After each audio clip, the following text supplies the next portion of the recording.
Muy buenas noches, queridos amigos. Espero que se encuentren muy bien. Les mando un fuerte abrazo. Hoy, en este momento, quiero primeramente acercarme a ustedes para eh, enviarles un enorme saludo desde acá, desde mi ciudad natal, desde la ciudad de Tulcán, Ecuador, para todos aquellos quienes nos miran a través de estos medios de comunicación. Bueno, como ustedes saben, estamos aquí para podernos edificar a través de la palabra de Dios. Entonces, quiero que por favor me acompañen a sus Biblias y vamos al libro de los Proverbios. Vamos a dar lectura aquí un versículo para iniciar con un tema muy importante, y es acerca de la obediencia del cristiano. Y Proverbios capítulo 1, versículo 6, dice el Señor lo siguiente. Dice: el principio de la sabiduría es el temor de Jehová. Los insensatos desprecian la sabiduría y la enseñanza. Y para poder entender esto, el rey Salomón, quien escribió este libro de los Proverbios, nos habla directamente de lo que es la sabiduría. Desde el verso 1 dice: los proverbios de Salomón, hijo de David, rey de Israel, para entender sabiduría y doctrina, para conocer razones prudentes, para recibir el consejo de prudencia, justicia, juicio y equidad, para dar sagacidad a los simples y a los jóvenes inteligencia y cordura. Oirá el sabio y aumentará, dice el saber, y el entendido adquirirá consejo, para entender proverbio y declaración, palabras de sabios y sus dichos profundos. Y allí viene el verso que lo leímos en el inicio, y dice el verso 7 de Proverbios 1, dice: el principio de la sabiduría es el temor de Jehová, de Dios. En otras versiones dice del Señor, de Yahvé. Los insensatos desprecian la sabiduría y la enseñanza. Alguien hace algún tiempo atrás me decía que más que adquirir el conocimiento intelectual, uno debe de pedir a Dios sabiduría, sabiduría. La sabiduría es necesaria para en la práctica nosotros poder resolver y poder enfrentar las situaciones que se presentan en el diario vivir. Entonces, esta sabiduría es la sabiduría de Dios que ha sido implantada en nuestro corazón y que el rey Salomón nos llama a buscarla por sobre encima de todas las cosas. Incluso en otra parte de los proverbios dice que la sabiduría de Dios es más preciada que todas las perlas preciosas, que todo el oro, la sabiduría de Dios. Entonces, qué importante es tener sabiduría para saber conducirnos en nuestra vida.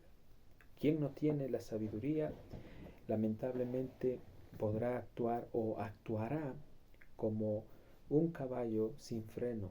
Entonces ustedes han visto que los caballos, cuando no tienen freno, ellos corren, corren y se desembocan. No saben a dónde van.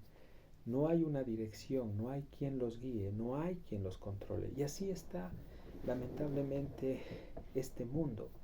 Este mundo es carente de la sabiduría de Dios. Pero cuando hablamos del tema de la obediencia, yo quiero que entiendan, queridos amigos y hermanos, que cuando nosotros, y les voy a poner una ilustración, nacimos en nuestra casa, empezamos a crecer y empezamos a tener noción de quién es nuestro padre, nuestra madre, nuestros hermanos. Empezamos a ver que las cosas se van aclarando en nuestro entorno. Empezamos a ver que en nuestra casa Nuestro padre tiene un nombre, nuestra madre tiene un nombre, nuestros hermanos tienen un nombre, nuestro barrio tiene un nombre, nuestros hermanos tienen un nombre, y que allí en el hogar donde Dios ha permitido que nazcamos, hay reglas que deben de cumplirse y condiciones que nuestros padres nos han puesto. Entonces, conforme vamos creciendo, nos vamos dando cuenta que papá debe de ser honrado por nosotros y nosotros debemos cumplir ciertas reglas que se ponen en casa. Por ejemplo, no llegar pasado las 5 de la tarde, otra lavar los platos, otra antes de salir a la escuela, al colegio, a la universidad, dejar tendida tu cama. Otras reglas, por ejemplo, orar en el momento de antes de servirse los alimentos y así. ¿Y qué es lo que hacemos o lo que hacíamos prácticamente en nuestros hogares? Obedecíamos esas reglas. Y aún más cuando nosotros obedecíamos lo que nuestros padres nos decían, nosotros éramos muchas veces recompensados. Esta es una ilustración que yo les pongo para hablar de alguien que está por sobre encima incluso de el prototipo, ¿sí? O podría decir por sobre encima de los padres terrenales, porque aún nuestros padres terrenales solo son un prototipo de lo que es nuestro Padre Celestial. El amor de nuestro Padre Celestial excede el amor humano. Incluso déjenme decirles que el amor de Dios es más grande que el amor que una madre tiene a sus hijos, más grande. Y bueno, para poder nosotros obedecer las reglas de este Padre Celestial, necesitamos nacer en este hogar, necesitamos nacer y ser engendrados directamente por nuestro Padre Celestial. Quiero que me acompañen por un momento. Vámonos a el Evangelio de Juan, ¿sí? Por un ratito quiero que me acompañen al Evangelio de Juan. Esto está en el Nuevo Testamento. Y quiero que leamos Juan capítulo 1, verso 11 y en adelante. Dice el Señor: a lo suyo vino y los suyos no le recibieron, mas a todos los que le recibieron, a los que creen en su nombre, les dio potestad de ser hechos hijos de Dios. Creo que en las grabaciones anteriores hemos hablado que el principal requisito para poder nosotros formar parte de esta familia, de la familia de Dios, y para que nosotros seamos llamados hijos de Dios, es nacer de nuevo. Y el nuevo nacimiento es un acto sobrenatural y que le compete y le corresponde única y exclusivamente a Dios el actuar en el corazón de esa persona que viene con fe y se arrepiente, cree en Cristo como Señor y Salvador, se arrepiente de sus pecados y decide directamente obedecer a Dios. Entonces esta persona que cree en que Jesús es Señor y Salvador y lo recibe en su vida, esta persona, Dios la lleva a su familia y allí, como es un bebé espiritual, está empezando poco a poco a desarrollarse. Entonces, Dios, el Padre de ese bebé espiritual, va a poner cuidadores.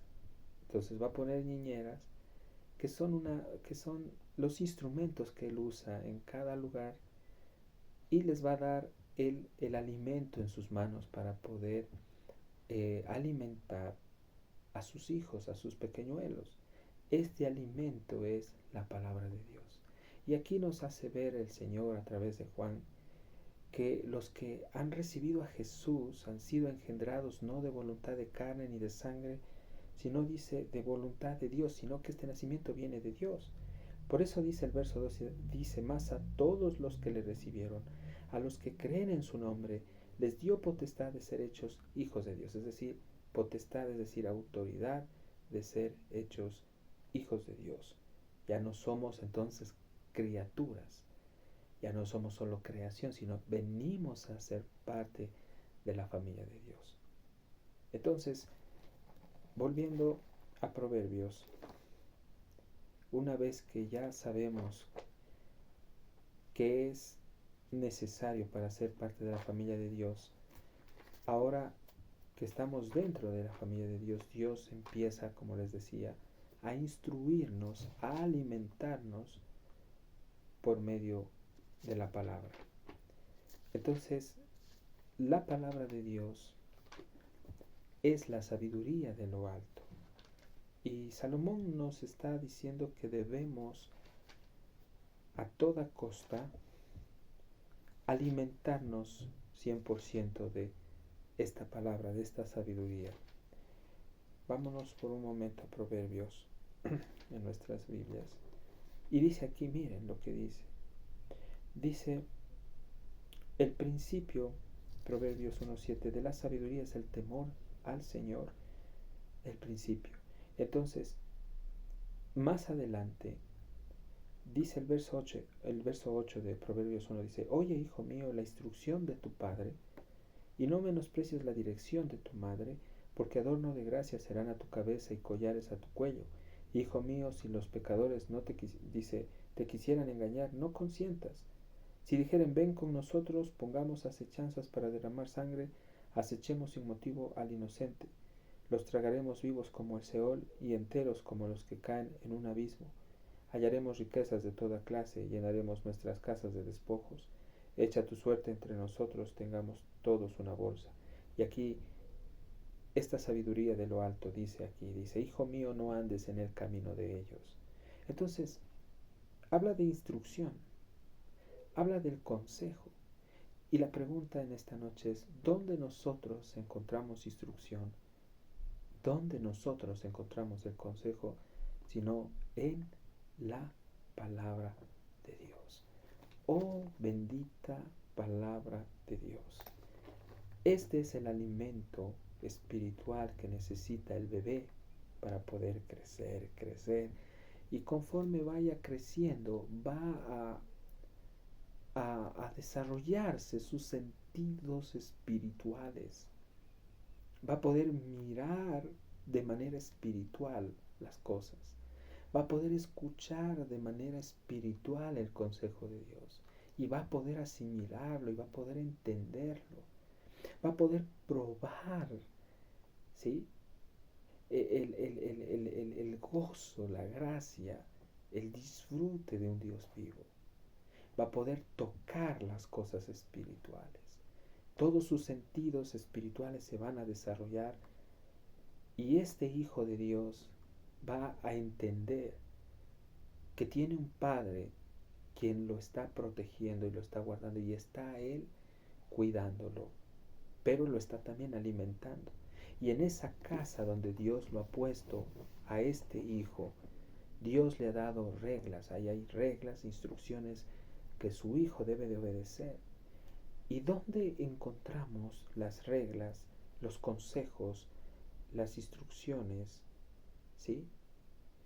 ¿Dónde están directamente todas estas cosas que el padre de esta casa ha dejado para que sus hijos le obedezcan? Están directamente, vuelvo y repito, en la palabra de Dios. Entonces, así como yo les ponía esta ilustración de una casa, de un hogar, de personas, cuando los hijos obedecen a sus padres recompensan a sus hijos. Y ustedes saben que también Dios recompensa a aquellos quienes le obedecen. Y les puedo decir que sí. Quiero que me acompañen por un momento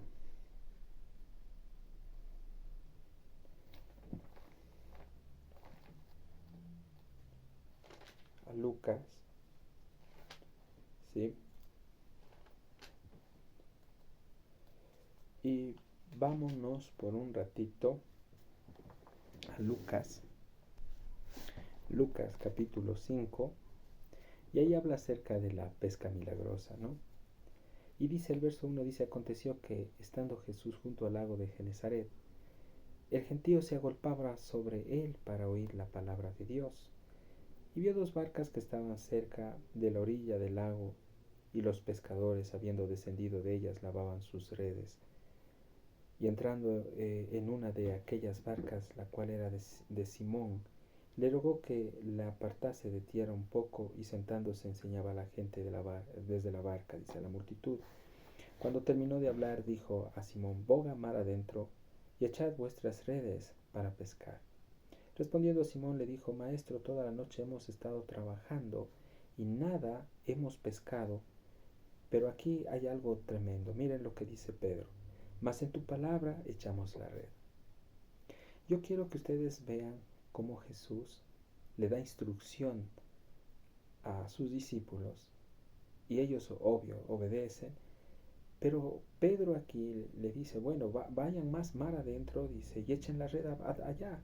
Y Pedro, que era un especialista en la pesca, le dice, maestro, dice, toda la noche hemos estado trabajando y nada hemos pescado. Pero si tú dices la palabra, pues vamos a echar la red. ¿Qué es lo que vemos aquí? Vemos obediencia. ¿De parte de quién? De parte de Pedro a su Señor. Ahora, ¿cuál es el resultado de la obediencia? Miren ustedes en el verso 6 de Lucas 5:6. Siempre cuando hay obediencia, les puedo decir que hay bendición. Pero la bendición es total, es completa.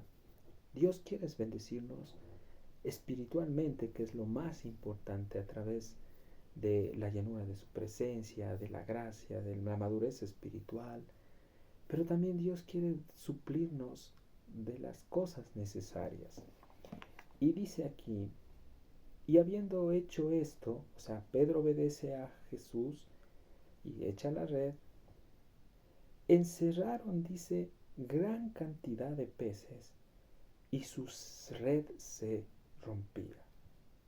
Yo creo, queridos amigos y hermanos, que cuando nosotros hacemos las cosas como Dios nos manda, esas cosas son cosas que no restan, las cosas de Dios no restan, no empobrecen.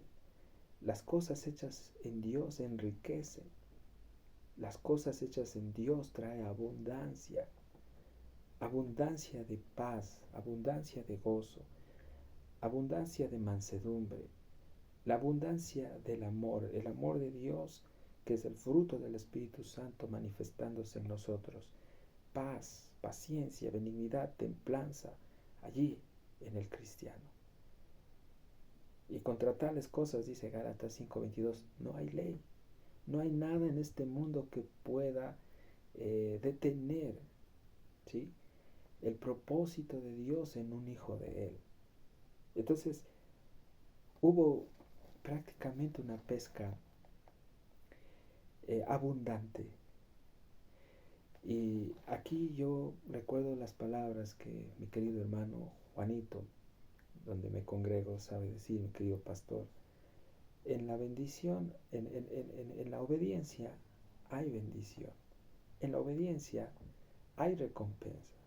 Pero yo quiero también que tomemos en cuenta que nosotros no hacemos o agradamos a Dios o no le obedecemos por las cosas que Él nos dé. No buscamos agradarle a Dios para que Él nos dé algo a cambio por la obediencia. No, nosotros lo buscamos no de manera interesada. No solo porque queremos que nos solucione problemas, no. Eso es poner la mira, como los hombres ponen, en las cosas de los hombres. Y detrás de eso está Satanás. Por eso Jesús le dice a Pedro, ustedes saben, ahí en Mateo capítulo 24, creo que es, si no me equivoco, cuando Jesús anuncia acerca de su muerte, capítulo 16, perdón, y Pedro dice que lo sacó aparte porque él escuchó que Jesús tenía que padecer mucho, ir a la cruz. Y Pedro le dice, oh no, Señor, ¿Cómo vas a padecer esto? No, pues ten compasión de ti. Y Jesús, percibiendo que detrás de Pedro estaba Satanás, Jesús le dice, quítate de delante de mí, Satanás, o apártate de mí, porque no pones la mira en las cosas de Dios, sino pones las miras en la cosa de los hombres. Y aquí, hablando de esto, quiero decirles que nosotros no somos como los del mundo, que ponen su mira en las cosas etéreas, efímeras de este mundo, que tienen una felicidad temporal, que prácticamente podrán durar máximo 70, 80 años, y allí concluye. Después de esto viene la muerte y viene una condena eterna para ellos, un tormento eterno para ellos. A diferencia de los que somos parte de la casa, de la familia de Dios, que tenemos prácticamente al Espíritu Santo y que Dios nos está alimentando y nutriendo. Y ahora un hijo crece en un hogar, obedece a su padre, hay leyes, hay preceptos, hay reglas, y sabemos que en las cosas de Dios, en la casa de Dios, nosotros sus hijos debemos obedecer su precepto, su ley, su norma, sus estatutos, sus consejos que están aquí en las Escrituras. Entonces, ¿cuál es el fin? La pregunta es de obedecer. ¿Solo que Dios nos bendiga en todo sentido? Yo creo que va más allá. Porque de eso, ténganlo por seguro, que si nosotros vivimos una vida conforme a la voluntad de Dios, Él se va a encargar de suplir todas las necesidades que tengamos en todas nuestras áreas. Pero más allá de eso, el fin, la meta, el objetivo, no son las cosas materiales, no son los beneficios temporales en este mundo, sino es que nosotros lleguemos a la estatura del varón perfecto que es Cristo Jesús. Que lleguemos allá, cara a cara, a mirar a Dios. Nuestra meta no está en este mundo. Nuestra meta está en el reino de los cielos. Nuestra meta está en la eternidad futura. Allá apuntamos, allá apuntamos. Por eso el escritor de los Hebreos nos hace recordar respecto de que hay una carrera que estamos nosotros corriendo, y esta carrera empezó desde que nosotros entramos a formar parte de la familia del Señor, desde chiquiticos, desde así bebitos. Ahora que ya estamos creciendo, hay una carrera. Y quiero que me acompañen por un momento al libro de los Hebreos, capítulo 12. ¿Sí? Miren lo que dice el escritor de los Hebreos. Por tanto, dice, nosotros también, teniendo en derredor nuestro tan grande nube de testigos, despojémonos de todo peso y del pecado que nos asedia, y corramos con paciencia la carrera que tenemos por delante. Entonces, como hablábamos acerca de que los hombres naturales, carnales, ¿sí?, ponen la mira en las cosas de este mundo, etéreas, efímeras, aquí el escritor de Hebreos nos afirma en este aspecto. Y miren lo que dice el verso 2. Dice que los hijos de Dios ponen la mira en las cosas celestiales, ponen la mira en el reino de los cielos, ponen la mira en el autor, ponen la mira en el rey, es decir, ponen la mira en Jesús. Y dice, puesto los ojos en Jesús, el autor y consumador de la fe, el cual por el gozo puesto delante de él, sufrió la cruz menospreciando el oprobio, y se sentó a la diestra del trono de Dios. Gracias a Dios, porque los hijos de Dios apuntamos a Cristo, solo a Cristo. Él es nuestra excelencia, Él es nuestra pasión, Él es nuestro todo. Allá vamos. Y si quizás hay aún vestigios del viejo hombre en nuestro corazón que nos quiere llevar a mirar al mundo, como los israelitas cuando salían de Egipto, aún que estaban viendo la columna de fuego en la noche o la columna de nube en la mañana, aún cuando vieron que el mar rojo se abrió, Y aun cuando vieron que Dios les dio de comer el maná que descendió del cielo, aun viendo que Dios les dio carne y les dio las codornices para que coman, aun viendo cuando Moisés golpeó la roca y salió la roca de Ored, es decir, y salieron aguas y bebieron de esas aguas, su corazón aún anhelaba las carnes, las cebollas, los puerros. Y así podemos nosotros estar en la iglesia, podemos estar involucrados en ministerios, podemos estar involucrados en el servicio de alabanza, en el ministerio de la palabra, de oración.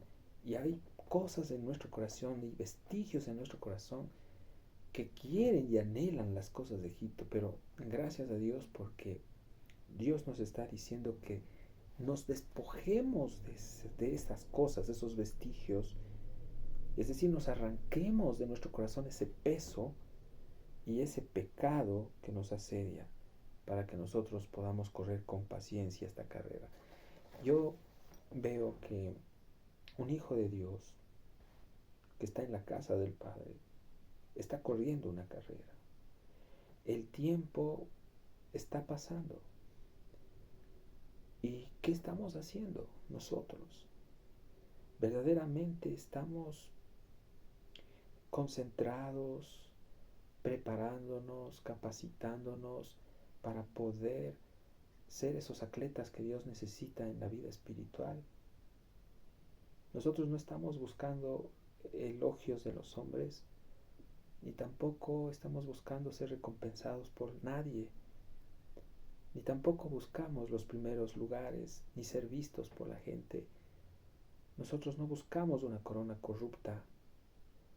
Nosotros vamos por la recompensa, es decir, vamos porque un día Dios nos dará una corona incorruptible, sin mancha, inmarcesible. Y sabemos que nuestra recompensa sobrepasa las cosas etéreas de este mundo. Entonces, conforme vamos creciendo en este hogar, Dios ya nos delega, después de que obedecemos sus leyes, sus estatutos, y a responsabilidades, así como les ponía el ejemplo al inicio, de que el padre le delega una responsabilidad a un hijo y le dice, bueno, tu hijo te vas a encargar, por ejemplo, de administrar mi empresa, tú te vas a ir a la granja, te vas a encargar de sembrar y supervisar al personal allí en la granja. Es así, Dios es dueño de la más grande de todas las empresas en el mundo, que es su iglesia.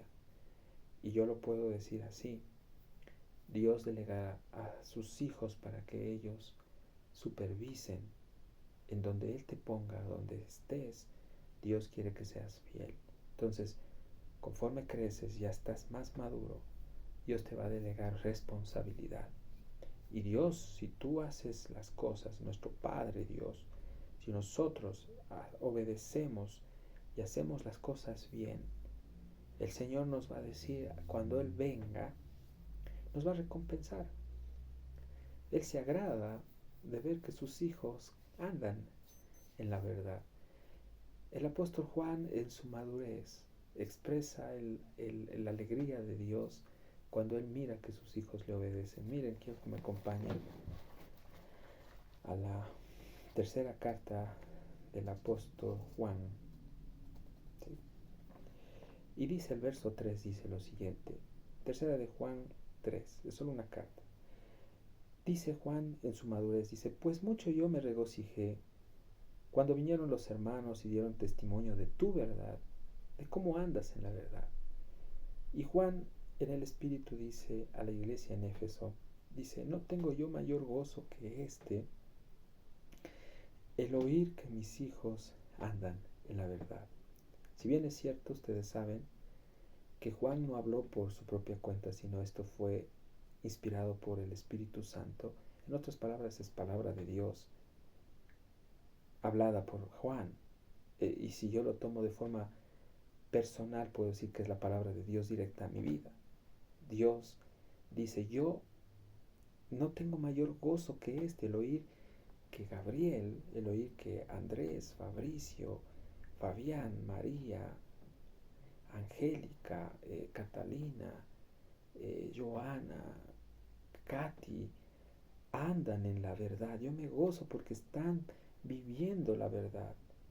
El oír dice que mis hijos, es decir, el dueño de la casa, el padre, se goza que sus hijos están siendo fieles en lo que él les ha delegado y ellos andan, es decir, practican la verdad, es decir, obedecen las reglas, los estatutos y los consejos de su padre.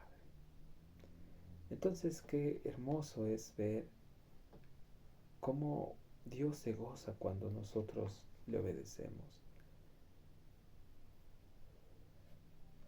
Sin embargo, también Dios nos advierte respecto a la desobediencia, pues si Dios no quiere que le desobedezcamos. Dios nos dice en Hebreos capítulo 4, verso 1, dice, temamos, pues no sea, dice, que permaneciendo aún la promesa de entrar en su reposo, algunos de vosotros parezcan no haberlo alcanzado. Bueno, cuando hablamos del día de reposo, este era un día para los judíos en los cuales no se hacía nada de actividades, lo dedicaban a Dios. Y sabemos nosotros bíblicamente que el día de reposo es el séptimo día, por el cual en Génesis dice que ese día reposó Dios. Y cuando habla de que Dios reposó, no quiere decir que Él se cansó de haber hecho la creación. Hay un significado respecto al reposo. Y el reposo tiene que ver con estar en la presencia de Dios. Tiene que ver con las bendiciones de Dios, con disfrutar de las recompensas de Dios para nuestras vidas. Entonces, si no tenemos temor, y como leíamos Proverbios 1:7, dice que el principio de la sabiduría es el temor a Jehová, es decir, a Dios. ¿Quién es sabio? Es aquel directamente que tiene temor a Dios. ¿Y quién es el que tiene temor a Dios? Aquel que vive conforme a su palabra, es decir, aquel que no desobedece al Señor, aquel que no está constantemente, o aquel que no está en pecado constante. Es decir, es aquel hijo y hija que vive el Evangelio en sus vidas. Y no quiero decir con eso que ellos son perfectos y que no van a fallar. Tendrán errores, pero Dios cada día en ellos les va a llevar a perfeccionarse en la santidad. Un hijo de Dios verdadero se aparta del pecado y cada vez es perfeccionado en la santidad. Es un hombre que vive en santidad. Entonces dice, el escritor de Hebreos dice, temamos.